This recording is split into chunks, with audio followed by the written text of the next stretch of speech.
5, 4, 3, 2, 1. We are live. Coming to you live. It's Lichtman live. Say what's up to the people, Dad. If you've been following our show at all, you know for many, many months I've been highly critical of the mainstream media. I was critical of them during the campaign, that they wasted huge amounts of times on meaningless polls that were all in the margin of error, didn't tell you anything. And instead, you know, they should have been focusing on dealing with disinformation, on telling the truth to the American people, on telling truth to power, and on explaining the consequences of this election. A massive failure. Not surprising, given how the billionaires and the big corporations have taken over what was once called the mainstream media. I don't think it even deserves, for the most part, that kind of credit anymore. What would Uh, you call it? I would call it the corporate media. Wow. Yeah, it's really sad. You know, we saw Disney caving in. We're now seeing the parent company, I guess, of CBS caving into Trump. We saw billionaires in control of America's two great flagship newspapers, the LA Times and the Washington Post, squashing editorials positive to Harris. Washington Post even censored a cartoon, you know, kind of parroting Jeff Bezos genuflecting to Trump, and the cartoonist quit.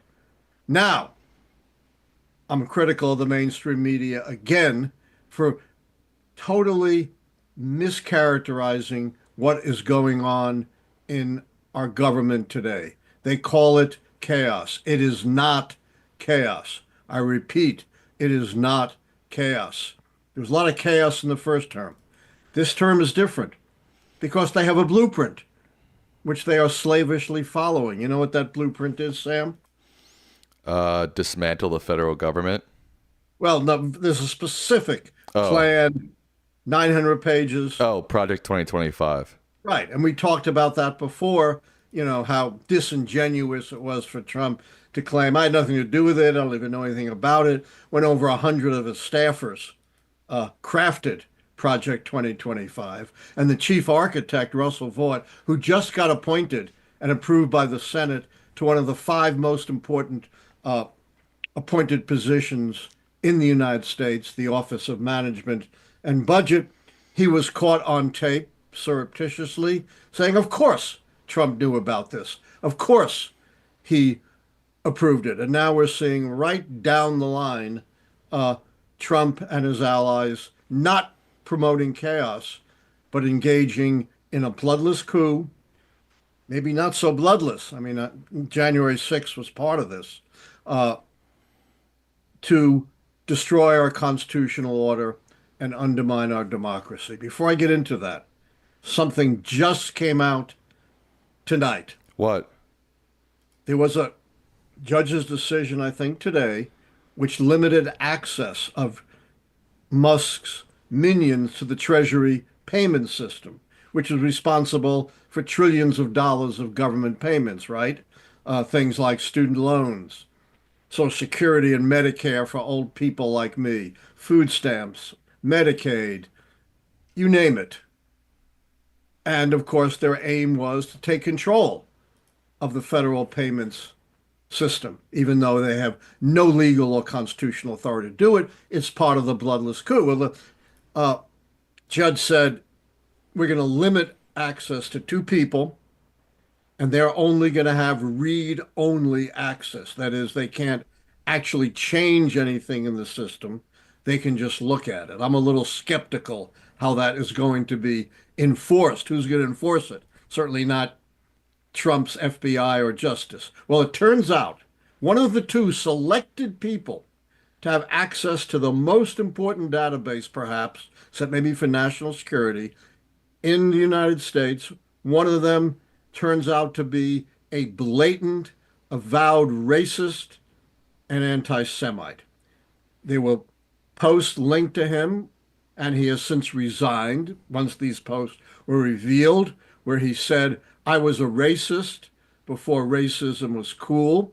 I want to have a eugenics immigration policy. You know what that means, Sam? You know what eugenics is? It was like the bunk science that Nazis used in Nazi Germany, right? About Exactly, race selective and breeding. We only right. breed, the blonde Germanic superstars, and we wipe out the inferior races like the Jews. He also said, as far as he's concerned, he would never marry outside of his own ethnicity. He promoted anti-Indian, East Indian hate, and worst of all, maybe, he said he wouldn't mind seeing both the Palestinians and the Jews in Israel entirely wiped out.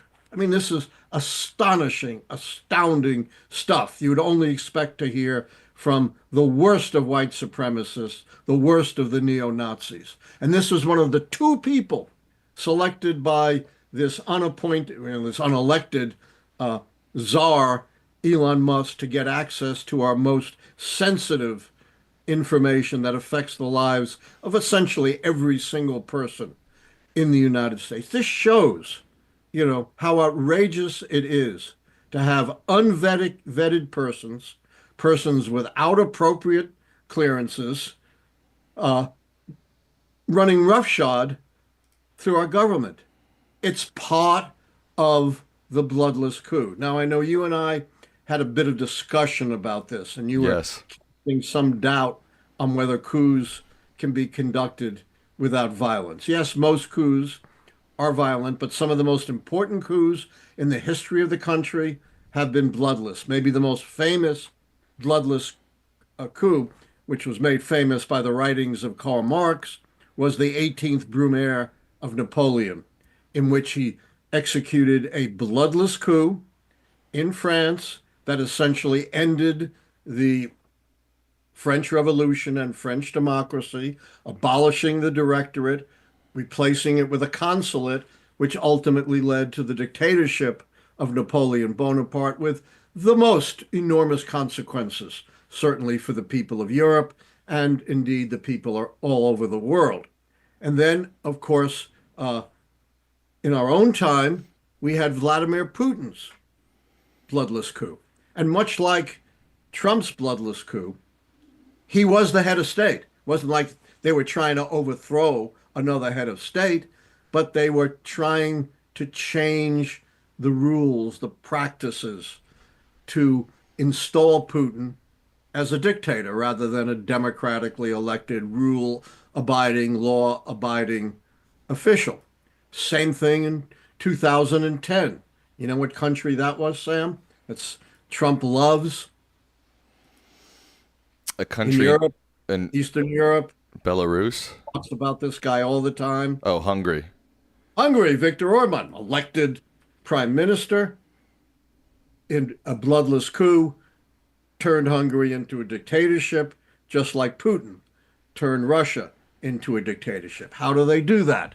Same kinds of things that Trump is doing right now in the United States. First of all, consolidate enormous power in the hands of the single executive. Putin in Russia, Napoleon way back then, Orban in Hungary. Exactly what Trump is doing. He has said many times, as president, I can do anything I want. Courts don't matter. Congress doesn't matter. I have the power and I am going to exercise that power. And we've seen it in a whole host of executive orders and action which override constitutional restraints, like changing the Constitution to say those born in the U.S. whose parents are undocumented are not U.S. citizens, contradicting 250 years of tradition and law in the United States, trying to abolish AID, organization of government formally established by Congress.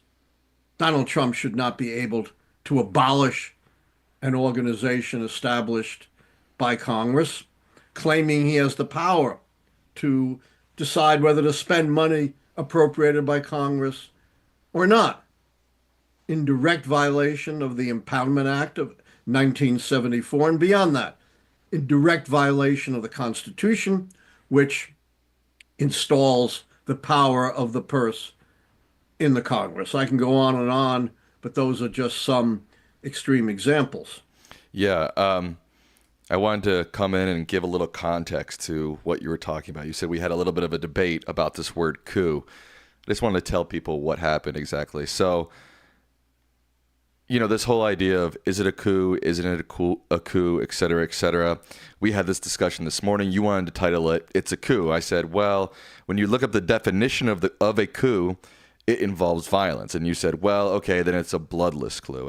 And I hear that. I think I agree with that. The issue I have with using the word coup is that the definition of the word directly uses the word violent. And it seems like when you're using the word coup in and of itself, it does mean some sort of violence. And the issue I have is that when we're talking about these terrible things that Trump and Elon are doing, people are calling it a coup. The right and the Trump apologists instantly get into a semantic debate with you. Oh, you're ridiculous. It's not a coup. It has to be violence to be a coup. You're overreacting. And then we get into these debates with these people that are purely semantic and don't get at... Kind of absurd. Right, but that's the why... most important modern coups have been bloodless, Hungary and Russia. But that's why and look, I'm What just word sharing... would you prefer? I'm just sharing my perspective, and people in the chat and you, I respect your perspective too. I just get worried that we get fixated on these words, and then the debate becomes about the words themselves, and we get lost from the core of let's talk about what is happening in this country. That's my only gripe about it. And that's a legitimate gripe, and very smart on your part. Really? You think so? Things become meaningless unless you label them. Psychologists have made it very clear how important it is to label things. That's the way they stick in people's minds. Otherwise, it's just a bunch of amorphous actions, and people get lost. They get caught in it. By calling it a bloodless coup, though, and comparing it to Hungary and Russia, we give a label to people and a way of summarizing and understanding it. Yeah, That's why I agree. I wanted to use the word coup. I agree, and I fully support using the word or using the phrase bloodless coup.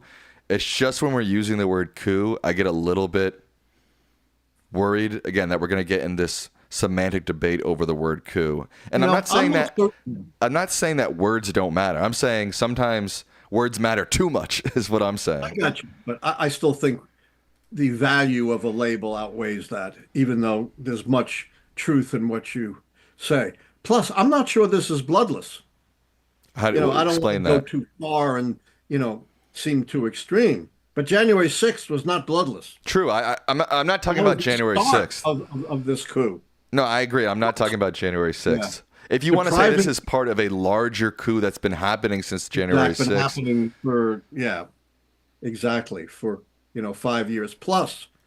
What's the definition of violence? Yeah, when you beat up police officers and taser them and, bear spray them, that's clearly violence. But you deprive people of their livelihood. Is that violence? In a sense, it is. You force people out of work who don't have other jobs, who may not be able to, pay their rent, pay for food, pay their mortgages. That's, in my view, violence. Plus, when you scrub out vital health information from the government that helps, keep people free of disease, keeps them alive, in a sense, that is violence. So I think there are, again, I don't want to get bogged down in a semantic debate, but given January 6th and given all of these other things, I think blood is being shed. I hear you. Yeah. I mean, I think, again, I don't want to get in a semantic debate. I agree with everything on the surface that you're saying. I agree that all of these actions are directly affecting people's lives, money, food on the table. I totally agree. So I don't want Is to. rounding up people Yeah, and sending them back to places where they might be killed, is yeah. that nonviolent? Again, that's a semantic debate, and I don't think it's that I know, I don't important. want to get into semantic debate. I'm But hold happy to on. call it a bloodless coup, but I also believe there is violence involved. Look, And and you maybe can. we haven't seen all of the violence yet. I'm not trying to censor you. And at the end of the day, when we had this debate, I said, look, it's your show. I'm going to call it whatever you want to call it. That's why I put the word coup into the title.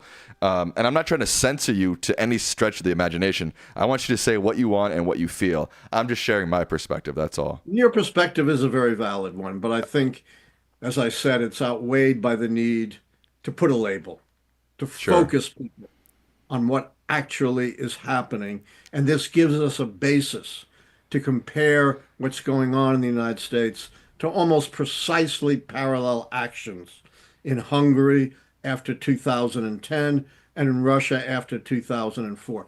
In neither case, was it overtly violent. In neither case was it trying to overthrow a government.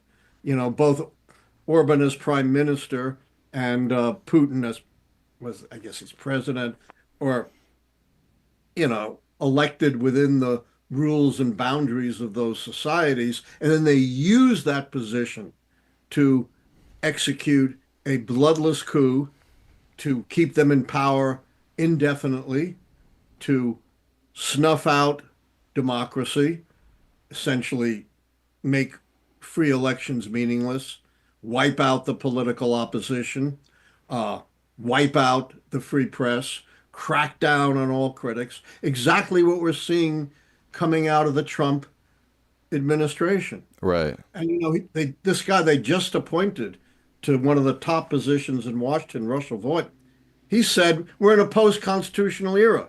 The left has so corrupted us, we don't have to follow the Constitution anymore. How more overt a statement can you get that he believes that Trump and his administration should act without constitutional legal constraints like Orban in Hungary or Putin in Russia? Yeah, I fundamentally agree with everything that you have said. Before we keep going, I just want to say that we have finally gotten Twitch figured out. So we are streaming both on YouTube and on Twitch. That's twitch.tv/Allan Lichtman. So if you want to watch there, if you know friends who prefer Twitch, we are now streaming on Twitch, Dad. We're part of the 21st century. We're streaming on 2 platforms. Pretty amazing stuff. It's all you. It's not me, believe me. Well, it's a lot. It's me and You and your helpers. the people who help me behind the scenes. This has nothing to Anthony, do with it. Savannah, Jeff, etc. Yeah, Oh, definitely not me. That but yeah, sorry. I just wanted to make sure that people knew that if they wanted to, they can watch us on Twitch. But yeah, let's get back to our discussion you at have some hand. housekeeping things to do as well as you always do. Well, I do that between. Are you done? You want to get straight to the Q&A, or do you want to keep discussing? Not quite done, but I'm very close. Why don't we finish our discussion here, and then Okay. we can do the housekeeping and move on to the Q&A. Here's the thing. We have much stronger safeguards than Hungary or Russia. We have stronger, although the Russian Constitution on paper is actually very, very strong. It's just that they have no tradition of Interesting. democratic government, just a brief sliver of Russian history, just a couple of decades at most were democratic. You had the Tsar, then you had the Soviet Union, then you had the fall of the Soviet Union, and then very briefly, in the 1990s and very early 21st century, you had a bit of democracy. So, it's just been a sliver of Russian history. We are the world's longest running democracy since the late 18th century, and Hungary too, has much of an autocratic tradition. So I'm not equating America with Hungary or Putin, but I'm saying the kinds of things that Trump is doing have their parallels in the development of those two dictatorships. Now, Right. one way in which at the moment the guardrails do seem to be working is the courts have pushed back. Yeah. They issued an injunction against Trump's unilateral declaration that we can wipe out the 14th Amendment. and deny birthright citizenship to the children born in the U.S., supposedly of undocumented parents. This was not some radical judge. This was a first judge to opine on this was appointed. You know who appointed him? W. Bush. Even further back a little. H.W. Bush. Further back. Reagan. Reagan. Yes. You can't say some radical leftist appointed this guy. The other judge, I think, was a Democratic appointee, but it's been across the board. So, too, there's been pushback on Trump's trying to freeze various kinds of federal payments in violation of the laws of Congress and the Impoundment Act. But the question is, these are just district court judges, right? What Right. happens after a district court judge makes an opinion, Sam? It moves up. And who does it move up to first? After a district court, Yes, what's the next level? state court. No, it never goes to back to Oh, state court of federal? appeal. Oh, Court of Appeals. You're right. There are 11 district courts of appeal. Then where does it go from the court of appeal? Maybe if they Supreme decide Supreme Court. Supreme Court. And this is what Trump is banking on, two things. One, Supreme Court bailed him out on guns even before he was president.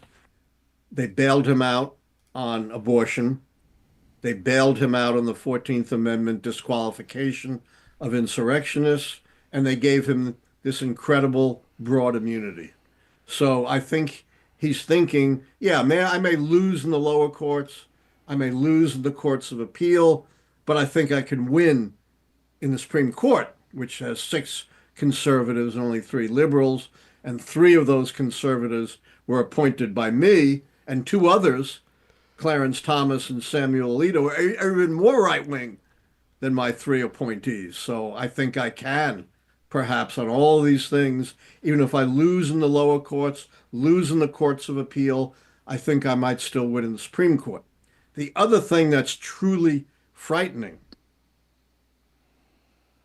Trump may not obey a court order. Right. His favorite president is Andrew Jackson.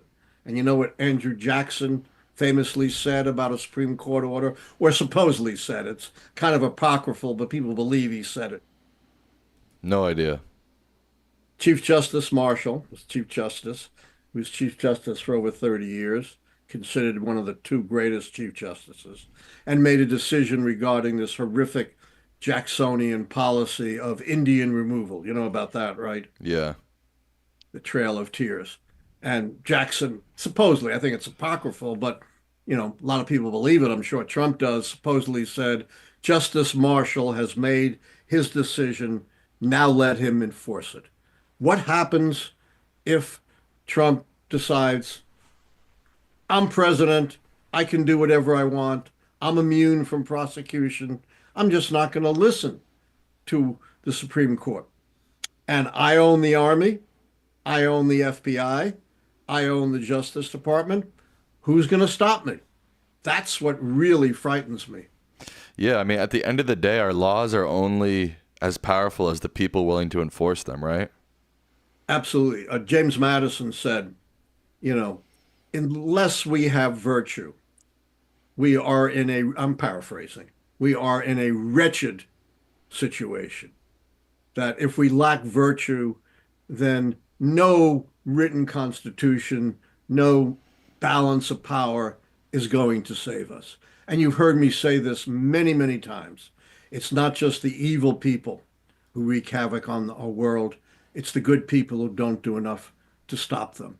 And the onus is now on us. It's not the time to wait. It's not the time to be hesitant. We all have to stand up and raise our voices. I was very encouraged by the demonstrations we saw the other day. I guess they were focused on this horrific mass deportation policy, which you've heard me analyze and criticize many times. It doesn't pick up dangerous criminals for the most part. It picks up average law-abiding non-citizens who are the backbones of the agricultural, construction, hospitality, and personal service industries. I was glad to see these demonstrations, but they're not big enough. They're not loud enough. They're not sustained enough to this point. And we will on this show continue to speak truth to power. Right. All right. You ready to get some questions, Dad? I'm always ready. Okay. Now here's How the many house. viewers? We have 2,210 on Nice. YouTube. Yeah, now to get to some housekeeping. You want to follow us on social media. They're right here at the bottom banner. We've got 2,200 people watching on YouTube, but only 600 likes. So please give this a like. Don't forget to follow, subscribe, click that notification bell. And like I said, we're on Twitch. So if you like watching on Twitch, follow us there. If you're currently watching on Twitch, give us a thumbs up in the chat. Why not? Remember that Prime members, donations, and YouTube members get priority in questions. All right, Dad. Our first question of tonight is a $150 donation from Vacuum Tubes for Hi-Fi. Wow. Thank you. Thank you so Wow. much. That's huge. Let's hope he sets a precedent. Yeah. As we kind of mentioned earlier, we have a lot of people now working behind the scenes. So this helps us bring this show to you in a higher and higher quality every And day. we're bringing guests. And we're bringing guests. That's not cheap. It's a lot of work. Their question is, how far off are the days where Trump dispatches police apparatuses to kick in the doors of his critics in the middle of the night and drag them to facilities such as Guantanamo Bay? It's frightening. I don't want to give him any ideas. I hate to even air this, but so I don't want to dwell on it. But let me say he set the groundwork for that. Essentially, his bloodless coup involves taking over, as we saw in Hungary and Russia, the military and police apparatuses of the federal government.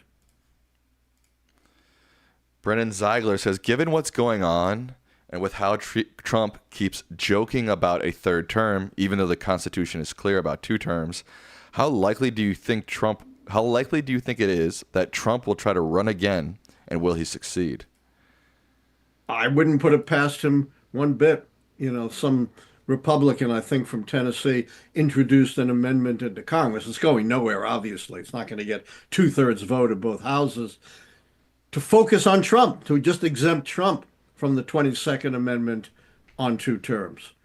I would say if Trump was 70 and not 78, I would say there's a very high likelihood, one way or another, he'll try to stay in power. He'll be 82.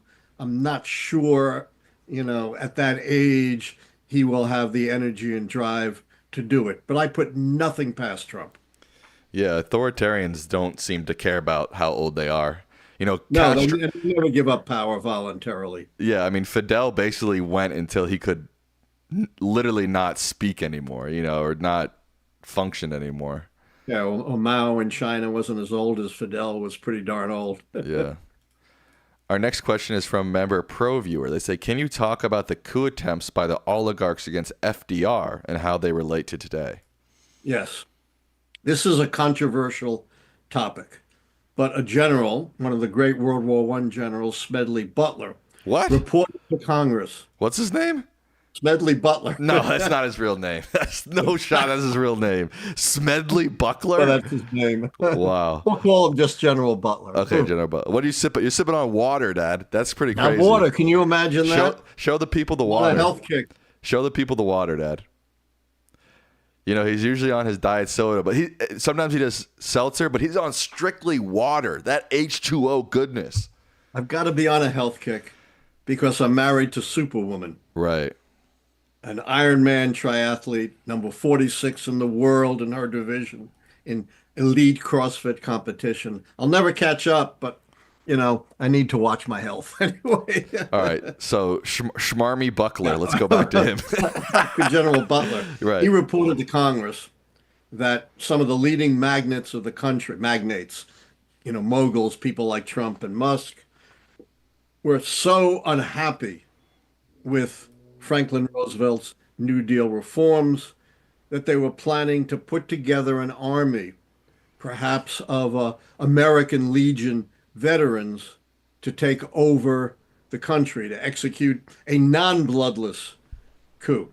It never quite materialize. They couldn't get it together.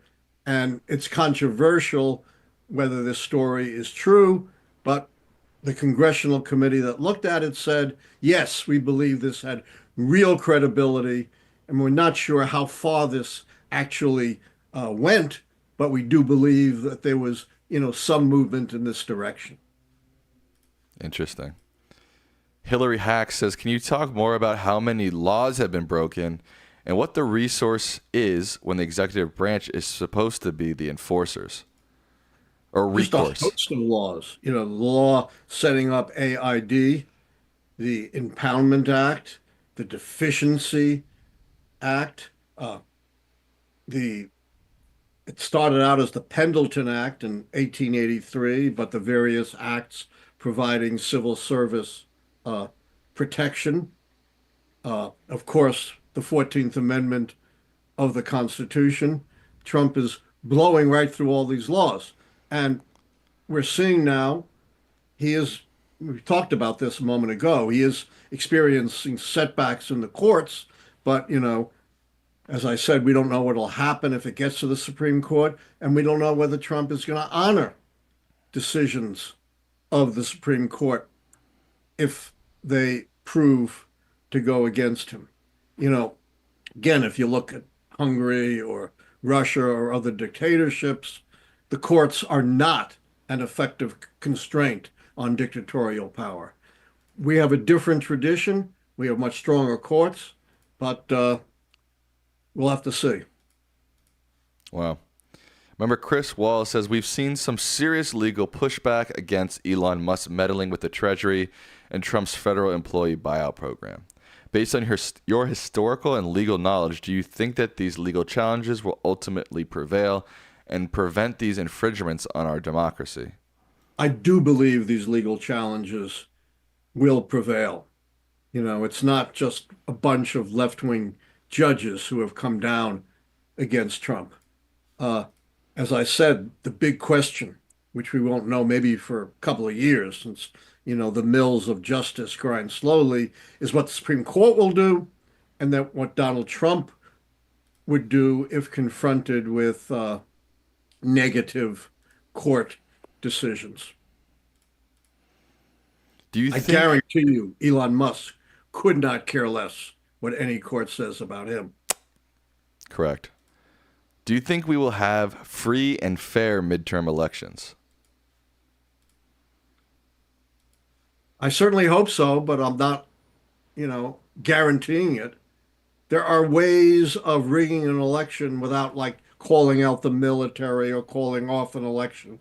And I wouldn't, put it past Trump to declare martial law and use the military, but you can impose onerous identification requirements, Right. draconian purges of Right. voters, eliminate early voting, eliminate same-day registration, all of which Trump has proposed that Congress should pass.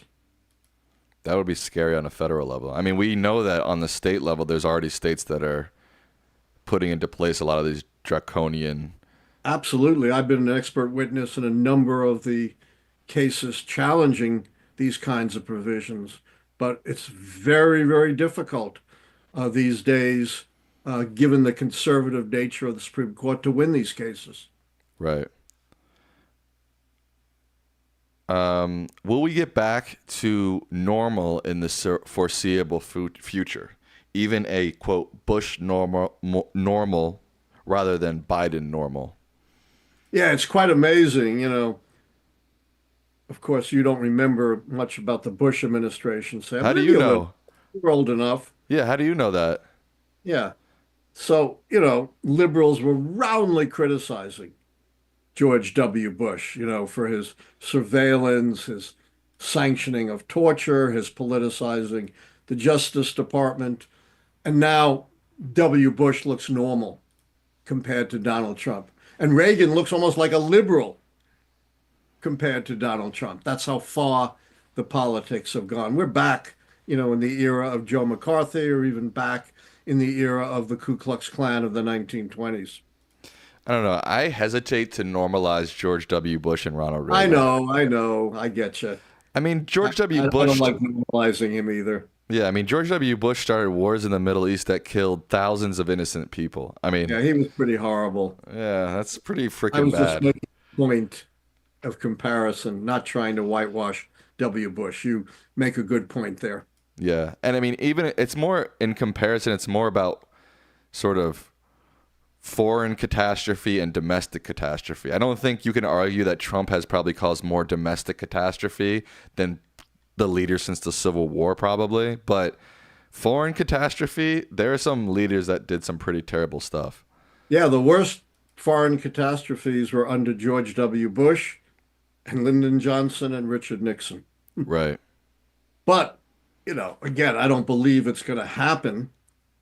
But, if we try to take over Gaza, it's going to be us in that urban warfare, not just the Israelis and the Palestinians, and it will be huge amounts of bloodshed and a horrible foreign war disaster. I don't think it's going to happen, but Trump, who's claimed, I want to pull back, I don't want to social engineer other countries, I don't want to involve us in wars, has been, in just a couple of weeks, 3 weeks, has been amazingly bellicose, right? Yeah. I'm going to seize the Panama Canal. I'm going to occupy Gaza and ethnic cleanse uh, the Palestinians. I might seize Greenland. You know, this is not someone who is following through on his notion that we want to avoid foreign entanglements. Yeah, I always thought that Aside, of whole course, the tariffs. Yeah, I always thought that whole line of reasoning from the right being like, look how peaceful it was under Trump. He doesn't Yeah. want us to get involved in other countries. He's not interested in wars. I always thought that that first term he had, he just got lucky. He tried to get us involved with Iran. He tried to get us involved in North Korea. They didn't happen in the end, but I always found that a bunch of BS. I agree with you. The one president, Republican president that I admire, who genuinely acted to avoid war when he could easily have succumbed to it. You know who that is? A Republican president. I've quoted him a number of times on this show. Eisenhower. Eisenhower, Yes. exactly. Yes. He's always said you cannot solve these problems by violent military action. And remember, he was, one of the great generals of World War II, the architect of D-Day. Right. And this whole peace through strength rhetoric they're passing on is just bullshit to hide their future violence, in my opinion. Yeah, we've heard that rhetoric, for decades. Right. It's It's nothing just new. it's just bullshit propaganda, really. All I right. don't use those words, but you're not wrong. Oh, right. And that's just the cuss, right? Oops. Rohit Singh says, Professor Lichtman, could you discuss what Trump eliminating the Department of Education might mean for the future of education in this country? Disaster. Yeah. Absolute disaster, which is what he wants.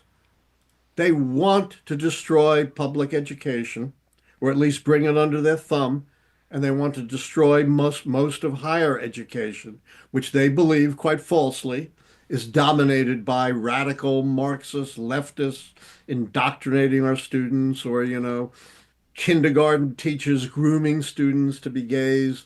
They really want to destroy or at least totally control education in America. And getting rid of the Department of Education is a huge step in that direction. It's going to have disastrous consequences because public education is, not heavily, but very much dependent upon federal aid.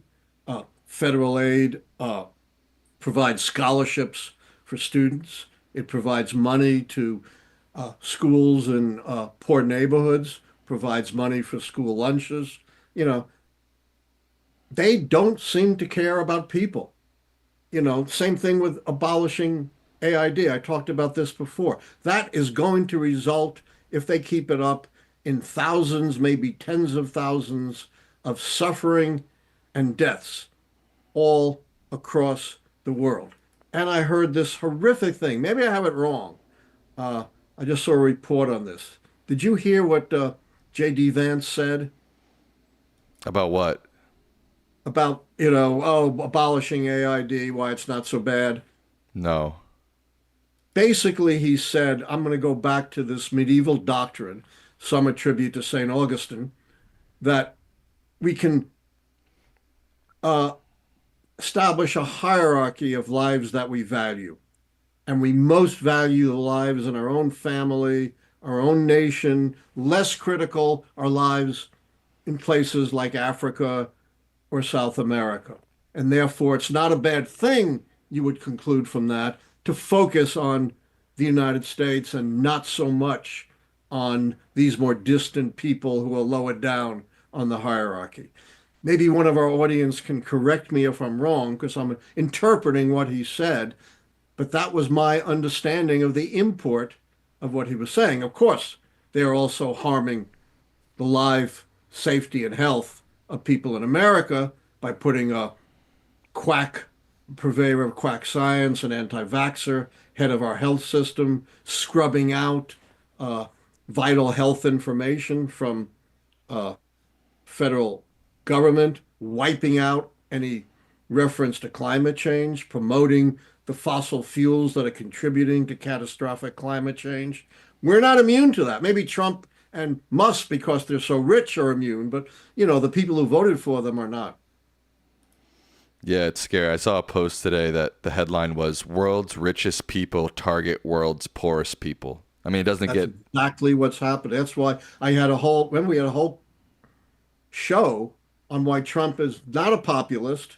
He's the anti-populist. The whole thrust of the populist movement was to fight back against the control of our lives by the very rich. And Trump is doing exactly the opposite. I know the Trump administration has been lying or over-exaggerating about certain things that USAID is funding.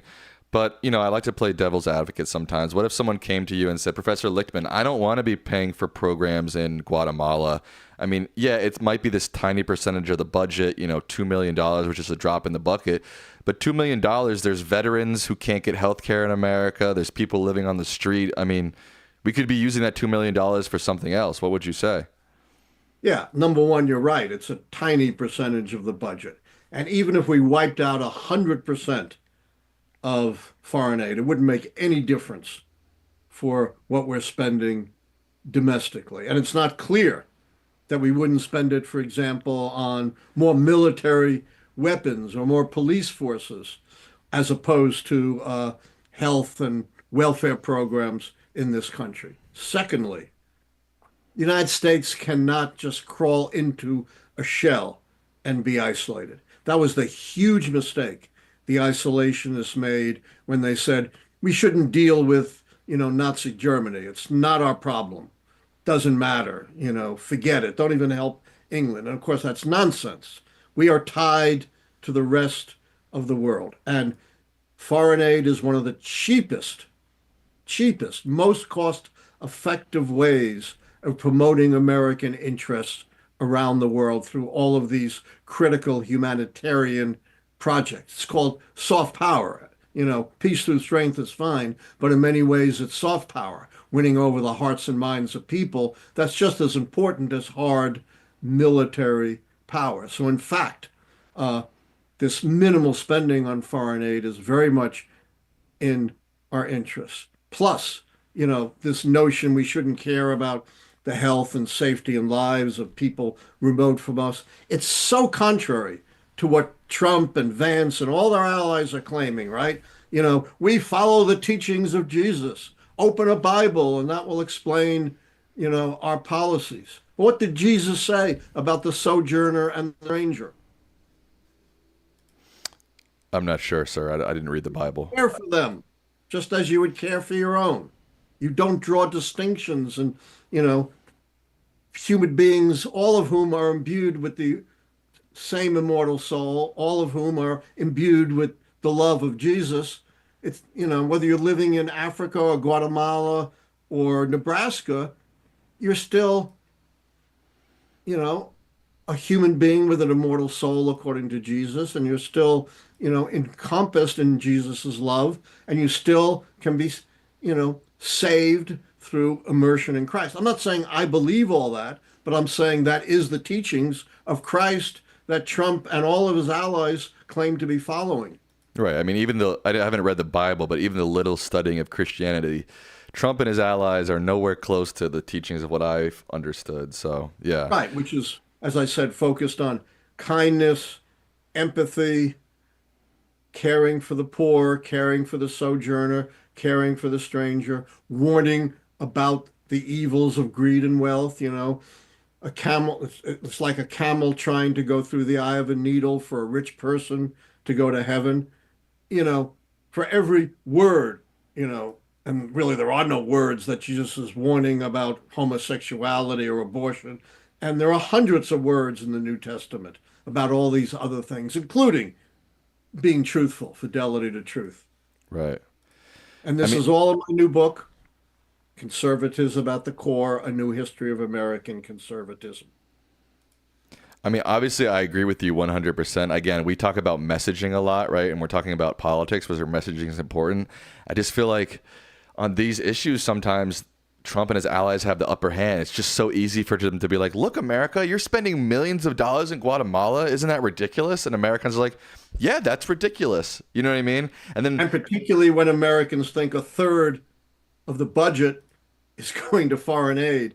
And 15% in this survey, I think it's by the Kaiser Family Foundation, said half or more of our budget is going to foreign aid.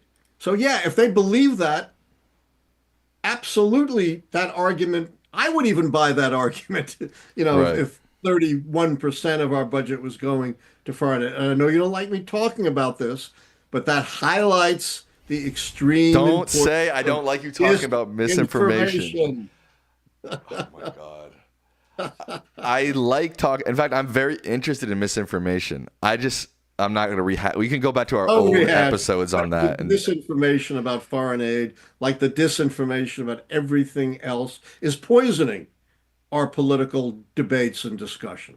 Right. As I said, I really believed a third or more of our foreign aid, of our budget was going to foreign aid. I'd buy the argument too. The other big disinformation is other countries aren't paying their fair share. We're paying way too much.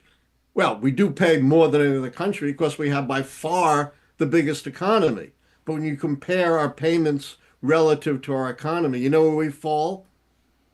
No.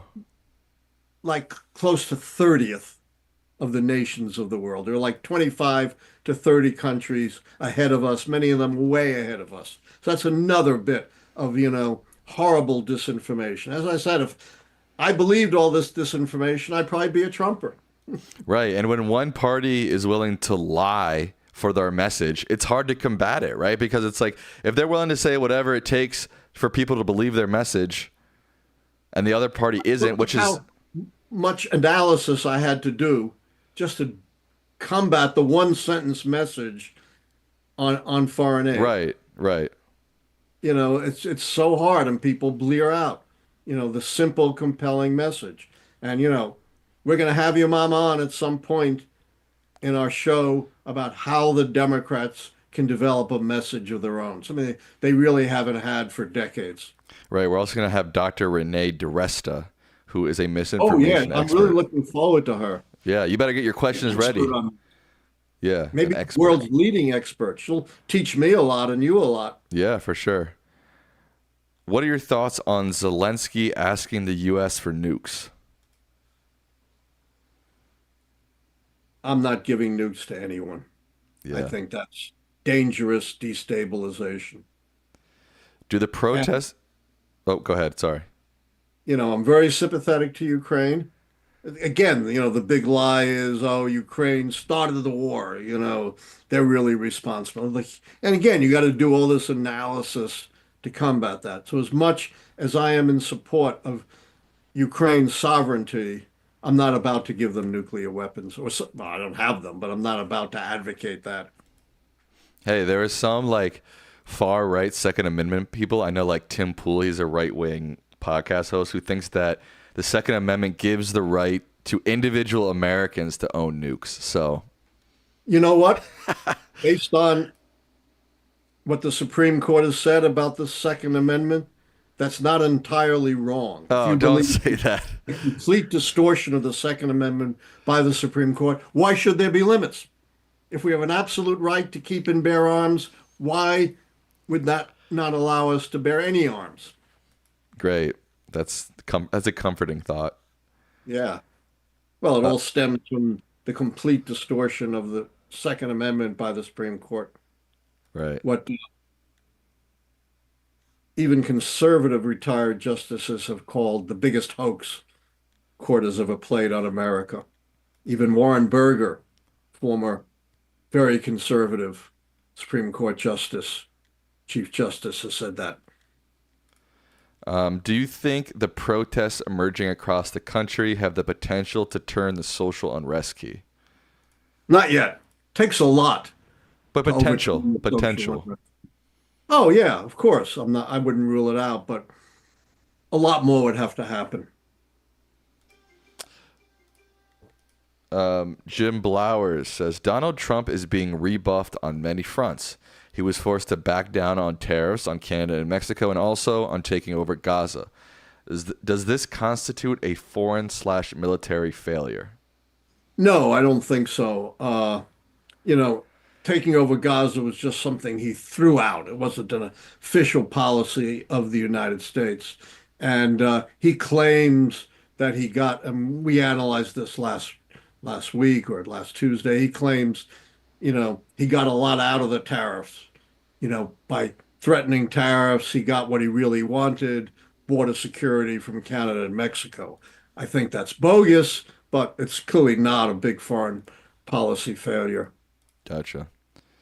Do you think that Elon Musk may be funding aspects of his Doge department? Would this not violate the Anti-Deficiency Act that prohibits outside sources from funding the government? That's an interesting question. Absolutely. I think they're violating the act already by what they're doing in trying to curtail payments. So I don't think Elon Musk gives one whit about any U.S. law. He thinks, he is a law unto himself and he can do anything he wants. And of course, he has immense conflicts of interest with everything he's doing impacts his business. But we can be comforted. You know what Trump said about Musk conflicts of interest? No. That if Elon has conflicts of interest, he'll police himself and recuse himself. Oh. Well, I mean, Right. but I think that's an interesting point. This is Brady Engen. That might be something concrete that either Congress or lawyers can use if they're trying to curb some of his power, to use this act to say, like, Yeah, where's the if it's money? true. I agree. Right. We don't Absolutely. know if it's true, obviously, but if it is, yeah. It'll be very hard to prove. Um, all But let's look at it this way. These two young people who the court said could at least look at all of our personal records in the federal payment system. Who's paying them? Good question. I don't think they're being paid by our government. They must be Elon Musk employees being paid by Musk. Yeah, and So I think the audience member has a real point. I hadn't yeah, thought about that. and I don't think you can like volunteer in the federal government either. I mean, you can volunteer for certain programs that the government is running, but I don't think you can just Sure. volunteer and then suddenly you're working for the federal government. Yeah, I don't, yeah, there is an obscure law about, appointing outside people in a quasi-official position. And, I'm not a lawyer and I don't know all the ins and outs of that law, but there Okay. is some coloration of law behind what Musk is doing. Right, but we're talking specifically about the people working for Musk, Working not for him, right, exactly, and who's paying them. right. That's an That's a interesting. great point. We should ask Kara Swisher that question about this. Who's paying these people? Does she think that Musk is paying these people directly? It's got to be. They can't be being paid out of the Treasury. They're not government employees. Right. They're not government contract. I don't think they have a contract with the government either. Right. But that's a good question for Kara Swisher, who knows way more about this than we do. Right. A couple questions that I'm going to combine here from Ollie CA, Philip H, Adam Bryceland. Do you think Trump will pardon Elon so he's never held accountable? How was Elon not arrested for breaking into the Treasury? Why isn't the FBI investigating him? And is it possible that It's Trump's FBI. It's Trump's DOJ. They're not going to arrest any Trump supporters. They made it crystal clear. Who are they going after? People from, 4 years ago who were investigating those who violently stormed the Capitol, beat up police officers, resulted in injuries and death. Those are the people that they want to investigate and prosecute, not Trump allies who are actually breaking the law. Right. And I think I heard something from the New York Times that said that Scott Bessent, the head of the Treasury, signed off on Elon getting access to some of these files. That's correct. Now, he has that power is, right. by no means clear. Right. But there was to go through Congress. I mean, it's all murky because no one's ever done this before. Yeah. And there is the Federal Impoundment Act because Nixon did try, not, getting someone like Elon Musk to come through the government, but did claim the impoundment power. And Congress passed the Impoundment Act of 1974. Now, Trump and his allies have said, we don't have to obey that because we believe it's unconstitutional. Whatever you believe doesn't matter, does it? It's on the books. It is the law until it's declared by the courts unconstitutional. You're the executive. You don't declare things unconstitutional. Only the court has the power to abrogate a law as unconstitutional, or Congress could repeal it. But as long as it's the law, you can't unilaterally say, we don't like this law, we think it's unconstitutional, so we're not going to obey it. Constitution says the president has to faithfully execute the laws of the land, not decide which laws he wants to follow and which laws he wants to discard. Very important principle. Yeah.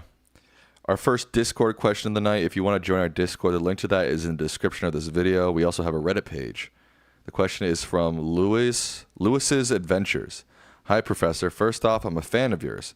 And after 2016, I jumped ship to trust the keys more than the pulls. My question is, do you see Donald Trump and Elon Musk's plans backfiring on them or no? Certainly has the potential to backfire. We already see Donald Trump's approval rating declining in the most recent polls. And he started out with the lowest approval rating of any newly inaugurated president, except for Donald Trump in 2017, behind every other president. And this is in the Gallup poll, which has been measuring this thing since Eisenhower in 1953. And he's even declining off that base. And the great majority of American people say they don't want Musk to have any power over our government or very little power. There's only a tiny minority who want to see Musk having significant power over our government. So what he's doing is not supported by the American people. What Musk is doing is wildly disapproved, and Trump's own approval ratings are sinking back where they usually have been, around the mid 40% range. Now, do Trump and Musk care? I'm not sure they do. Trump may never be up for election again if our Constitution holds. He won't be. And Musk is not elected to anything, so he's not beholden to public opinion. So I'm not sure they care. Right. All right, we are getting close to the hour mark here, Dad. How many more questions do you want? 3 more. 3 more questions. All right. I want to remind. You go after. I was just getting there. I want to remind people that the Lichtman Live post show is coming up right after this on my YouTube channel at Sammy Licht. I also now have a Twitch channel.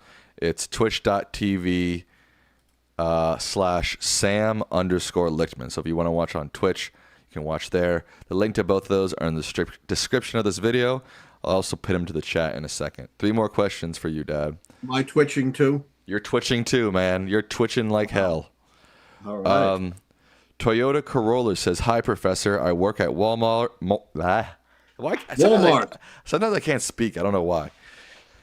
Hi, Professor. I work at Walmart, and I've seen eggs go up from $4 to almost $11 in 2 months. 2 months. If the cost of living gets bad enough, will Trump be in trouble? Leaders have been disposed over this before in history. Yeah. What did Trump promise he'd do on day one? Lower prices. Lower prices and end the Ukraine war. Right. Has he done either? No. No. I don't think Trump cares anymore about public opinion writ large. I think he cares about his base. His Yeah. 40%, which no matter what he does, probably won't crack because, they give him the adulation and the cheers. But I don't think he cares overall about American public opinion. And I don't think he cares one whit about being caught up with you promised this and you broke your promise. Doesn't No. care about it either. So you just can't judge him the way you would judge a normal politician. And as your brilliant mom always says, you got to understand, Trump has no shame. You cannot shame the man. Yeah. Why do you think Dems are so bad at messaging? I think it's largely because they don't want to make their mega donors mad by talking about the anti-big business parts of their agenda. Well, what's my one sentence description of American politics? Democrats have no spine. Republicans have no principles. Right. Democrats have just not shown any courage. You may have part of the answer as to why they're so spineless. I'm not sure that's the only answer. I think there are other answers as well, which, we can explore when we get to the messaging show. But I think that's certainly part of the answer why it's the spinelessness that leads to, in part, the lack of an effective messaging. Maybe we're beginning to see some stiffening of the spines of Democrats. That remains to be seen, but at least there is some signs of that. Yeah. Unfortunately, I think it's too late. Like Never too late. Well, okay, I do agree with You're an that. old man like me, you'd know that. Hey, you're wiser than me. I'm not going to argue with that. But I'm just saying, like last night, right, the Democrats had this like all-night protest about the Voight nomination, the Project 2025 guys and the business management guy. All night they're and it doesn't matter. He's through. That's what I'm saying is like we needed more. I'm not saying it's too late, but we needed more of that spine before Trump won. Now that yeah. How many times have you heard me Right. be the loudest voice in the country, ragging on the spineless Democrats for openly, viciously trashing their elected president and elected nominee? I've never seen anything like that before. And you're an expert in communications. You've said that was the worst communication strategy you've ever seen. Correct. If they listened to us, maybe things would have been completely different. Right. Maybe. All right. Maybe. Yeah. We don't One know. more question. Final question of the night. Don't forget, Lichtman Live post show is coming up when, Dad? When's the Lichtman Live post show coming? Right after. Right after. This is from Private CM. They said, should a winner takes all system be banned for major parties, seeing how it enabled Trump's candidacy the past 3 elections and cemented his grip on the GOP? Well, we can't control, the primary rules of the Republican Party. But yes, that's been a very pernicious influence that enabled Trump, at least the first time around, to get the nomination with only 33% of the primary vote. Yeah. All right. With that, we will begin to wrap up Lichtman Live for the night. As I mentioned earlier, there are a lot of people now working behind the scenes on this show. I want to give some of them a shout out. Anthony, Jeff, Sean, Savannah, I'm not sure what your name is, so I'm not sure what to call you other than Isra, and Nishal. I think that's everybody. I want to give shout outs to people who donated, who didn't get their question answered. For to our glory, I'm still here. Elon, comic fan, be like water. Evian Moon, Alexander Dullforce, and CD. I want to give a quick shout out to people who were in the Twitch chat. You guys are day oneers. Suni Sav, Stormy Daniels, Hat Dern, Stacy Coy. Thank you guys for engaging in our new Twitch channel.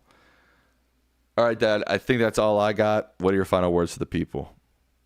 Yeah, we are issuing this warning about a bloodless coup, not to put you in despair, but to put you on alert. We need to do everything we possibly can through demonstrations, through pressuring elected officials, through organizing people to vote, through speaking out through every channel you have to push back. And we've seen a lot of pushback already. As I said, there's some glimmer of Democrats going a spine. Every court case so far that Trump has been involved in, he's lost. So, we do have much stronger guardrails than in Hungary and Russia. And I believe a much more democratically committed, small d, democratic society in America than in those other nations. Right. I forgot to give a big shout out to Natalie, who does a ton of work on our Discord channel. So shout out to Natalie as well, who works behind the scenes. All right, with that, we will sign off on Lichtman Live for the night. The Lichtman Live post show comes up right now. Say goodnight to the people, Dad. Good night. We'll see you on Tuesday.